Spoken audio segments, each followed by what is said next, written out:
This is M31s.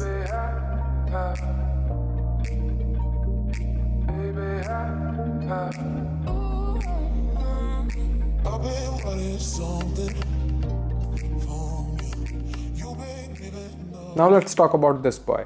If you're particular about buying a non-Chinese phone, this is the best you can get under 20,000 rupees.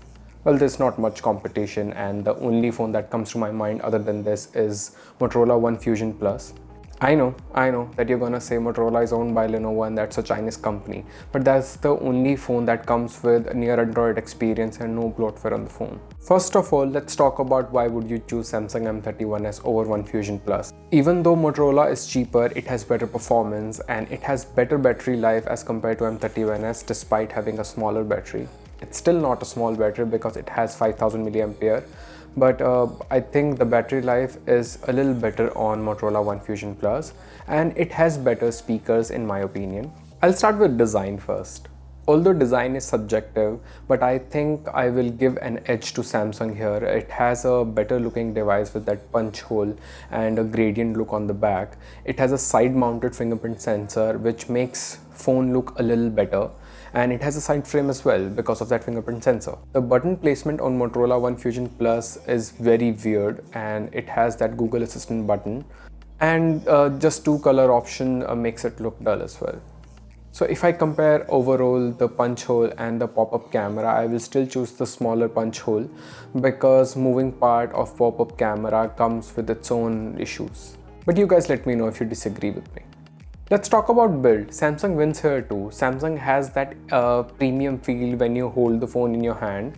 It has that glass-stick body, which apparently Samsung call their glass and plastic combined body.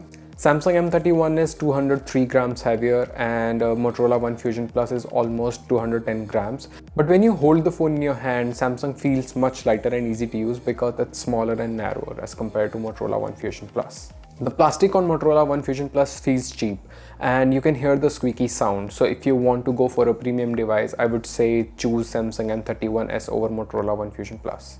Now this is the reason I would choose Samsung phone over any other phones any day, which is their Super AMOLED display. Like I said in my first impression video, this is the area where Samsung didn't cut any corners. Samsung is known for their display and this display is no exception. It's a very beautiful and bright display. It also supports HDR in YouTube, but it's not mentioned anywhere. They cost almost double, as Carl said in MKBHD video about Note's design. I'm glad Samsung didn't put an LCD to achieve that punch hole like A21s. For the media, this is a great display and can beat many of the flagship phones. It also has wideband L1 support, so you can watch HD videos on Netflix and Prime, but there's no HDR support on any of them. Let's talk about cameras. Samsung switched their own Samsung GW1 sensor, which is also available on Motorola One Fusion Plus, to Sony IMX682. I have recently compared Samsung M31 with Motorola One Fusion Plus and Samsung M31s with Motorola One Fusion Plus.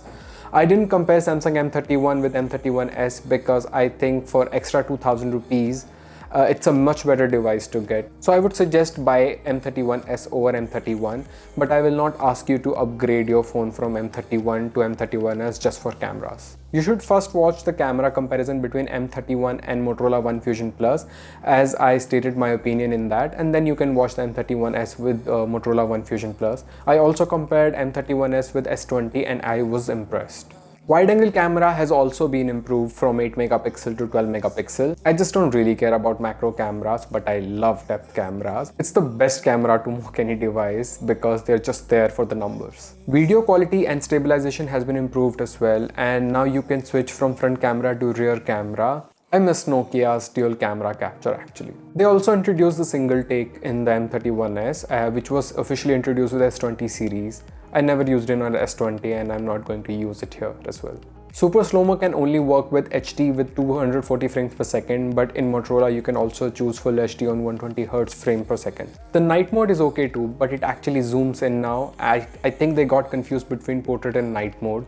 It's a night mode, not portrait, so don't zoom in, Samsung. Overall, the camera is very good for the price and it kicks out the Motorola One Fusion Plus out of the picture. The only sad thing about the Exynos is that you cannot support Gcam. I'm almost at the point where I can recommend Motorola One Fusion Plus, but let's talk about battery first. Samsung M31 has 6000 mAh battery, but Motorola One Fusion Plus has 5000 mAh battery. In real life, they perform almost similar despite having the larger battery and the Super AMOLED screen on M31s, and it has a lot to do with their software. Both last almost 1.5 days to 2 days. Although I prefer One UI over stock Android experience because of their feature, but here I would go with Motorola. It performs much better. Samsung also has 75 watt fast charging here, and Motorola One Fusion Plus has 18 watt, but they take almost same time to fully charge. But if you want faster charging for a short amount of time, Samsung wins here. But if you charge your phone overnight, I don't think it matters to you. Now let's talk about performance, and this is the main area where you should decide that which phone you can buy. I want to come out and say it, M31 is slow and I see stutters here and there. Exynos 9611 is an old chipset and I don't know why Samsung is using it. The only advantage this processor has is it's very old and Samsung has optimized it very well.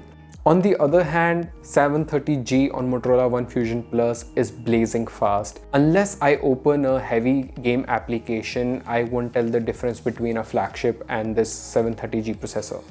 On normal day-to-day tasks, both will perform okay. If you just want to work with social media apps and you're okay with minor hiccups, both will do okay. But bear in mind, Samsung M31 is slow. Whether you're opening multiple tabs on Chrome, you're on video call and trying to do something behind, and if you're in picture-in-picture mode, if you try to do anything behind it, you will see stutters in M31s. I played Call of Duty on both of them. A. Samsung cannot play on high graphics. B. After 15 minutes of gaming, you can see frame drops on Samsung.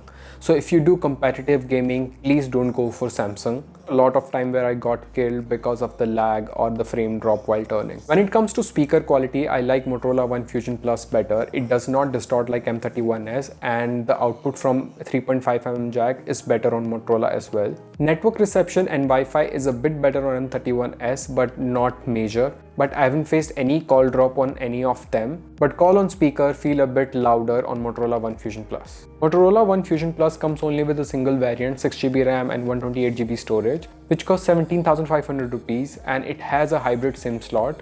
Whereas on M31s you get a dedicated slot for 2 SIMs and a micro SD card.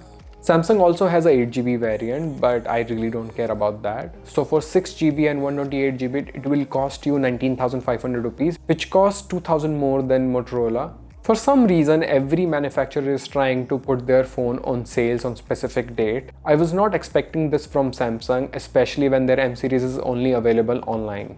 So now the question is M31 is worth the price tag? The answer is yes and no. Yes, if you want a good looking phone, a great display, an amazing battery life, and you don't care about performance that much. It's a very nice phone, and after the increase of prices, I think this phone justifies its price. You have knocks available and you're not missing on magnetometer like Motorola One Fusion Plus. And there is face unlock. But if you want a well-performing phone and you want to do gaming, please ignore this phone. This phone also doesn't come with a cover and a screen protector, and Motorola One Fusion Plus and M31s do not have inbuilt screen recorder. I want to know your thoughts on M31s, although there are much better performing phones like Poco X2, Redmi Note 9 Pro Max, but I don't have any of those. If you think this video was informative, please hit the like button. And if you want to see my content in future, please subscribe to my channel. And if you don't want to, still thanks for watching my video. My name is Rohit. I'll see you in the next one. Till then.